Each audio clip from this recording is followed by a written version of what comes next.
আসসালামু আলাইকুম everyone, welcome back to my channel. আজকে তোমাদের সাথে শেয়ার করব একটা ভ্যাকেশন আউটফিট। ডিসেম্বর যেহেতু চলে আসছে, আর ডিসেম্বর মানেই ভ্যাকেশন, তার জন্য আমি এখানে প্লেন জর্জেট গজ কাপড় নিয়ে নিয়েছি 3.5 গজের মতো, 3.5 হাত বহরের। ফার্স্টে আমি কাপড়টা ভালোভাবে দেখিয়ে দিচ্ছি অ্যান্ড এটা ভ্যাকেশনের জন্য জাস্ট ওয়াও। প্রথমে আমি নিচের প্লিটসগুলো কাটিং করে নেব, যেগুলো হচ্ছে গিয়ে আমার রাউন্ড ভাবে হবে, কুচি দেবো।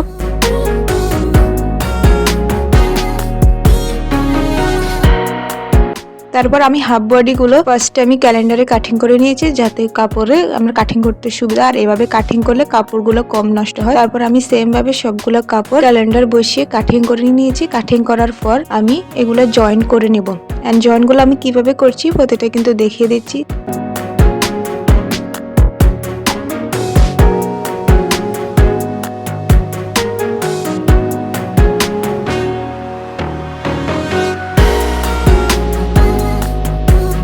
ফ্রন্ট এন্ড ব্যাক দুইটা আমি জয়েন করেছি। জয়েন করার পর আমি নেকলাইন গুলো রেডি করে নেব, আর নেকলাইনের কাটিং এর ডিটেল ভিডিওগুলো আমি আমার শর্ট ভিডিওতে দিয়ে দেবো, সেখান থেকে দেখে নিতে পারবে। আর অবশ্যই ফ্রন্ট এন্ড নেক দুইটারই ব্যাক সাইড আর ফ্রন্ট সাইড গলাগুলো আমি হাতে সেলাই করব, তাহলে এটার ফিনিশিংটা অনেক বেশি সুন্দর হয়। মেশিনে করলে এগুলো দেখা যায় আর ফিনিশিংটা অতটা ভালো লাগে না। আর পিছনে আমি দড়ি ইউজ করতেছি ফিতা টাইপস, যাতে ফিটিংটা ভালোভাবে আসে। নেকলাইন গুলো সেলাই করা হয়ে গেছে, এখন আমি শোল্ডারটা জয়েন করব। ফার্স্টে আমি ব্যাক সাইডটাকে সোজা করে দিয়ে ফ্রন্ট সাইডটাকে উল্টো করে দুটো শোল্ডার জয়েন করে নেব। শোল্ডার জয়েন করার পর আমি স্লিভসটা রেডি করব।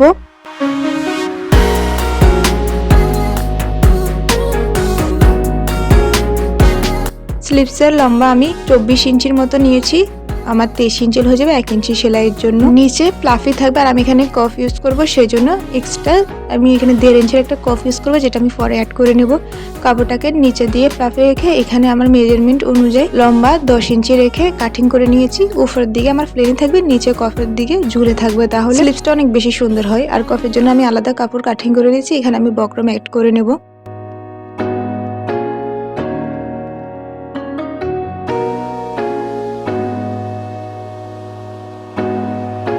ফার্স্টে আমি বক্রমটাকে কাপড়ের সাথে অ্যাটাচ করে সেলাই করে নেব। বক্রমটাকে সেলাই করে দুই সাইডে সেলাই করে এটাকে সোজা করে নেব, এতে ফিনিশিংটা সুন্দর হবে। তো বক্রমের সাথে কাপড়টা সেলাই করার পর এটাকে সোজা করে দিয়ে এটা চারপাশে আরেকটা সেলাই করে নেব, এতে করে আমার বক্রমটা একবারে সেট হয়ে যাবে। তারপর আমি দুই সাইডে একটু ভাঁজ দিয়ে সেলাই করে নেব, যেখানে আমি বুতাম অ্যাড করব, সেই জন্য।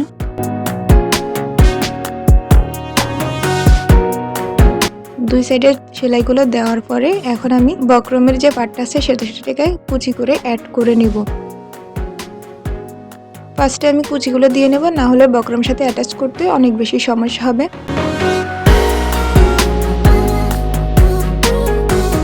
কুচিগুলো দেওয়ার পর এখন এটা আমি বক্রমের সাইজ করে নিয়েছি, আর এক্সট্রা যদি কাপড় থাকে সেটাকে আমি কুচির মাঝখানে ঢুকে দেব, তাহলে আর এটা এক্সট্রা থাকবে না।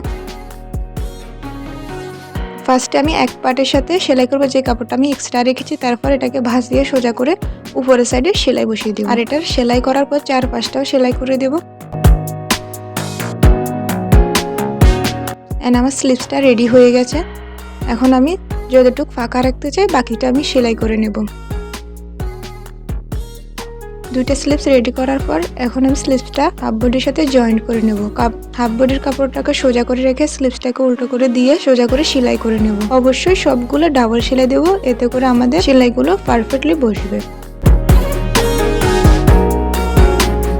স্লিভসগুলো অ্যাটাচ করার পর আমি সাইড ফিটিংটা করে নেব।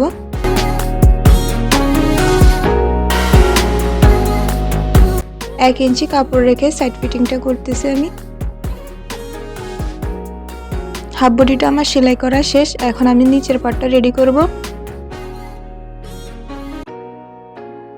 ফার্স্টে আমি নিচে রাউন্ডের কাপড়টা কাটিং করে নেব, এন্ড এটা মেজারমেন্টটা হচ্ছে কাপড়টাকে 4 ভাঁজ করে দিয়ে সোজা করে কাটিং করেছি। ভিডিওতে যেভাবে দেখাচ্ছি ওইটা আমার ক্যামেরাতে আসছিল না, সেজন্য আমি এটাকে আগে কাটিং করে নিয়েছি। এন্ড এটা খোলা সাইডটা আগে সেলাই করে নেব।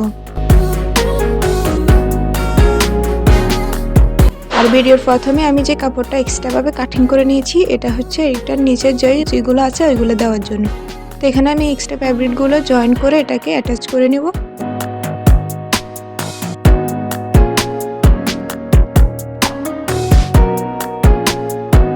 কাপড়গুলো অ্যাটাচ করার পর আমি এর ঘেরটার সাথে নিচে এটাকে কুচি দিয়ে অ্যাটাচ করে নেব।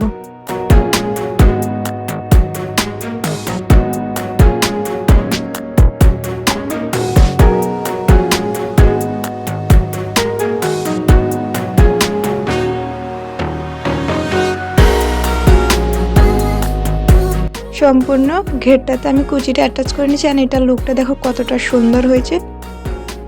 নিচের পাটটার সাথে আমি উপরের পাটটা এখন জয়েন্ট করে নেব।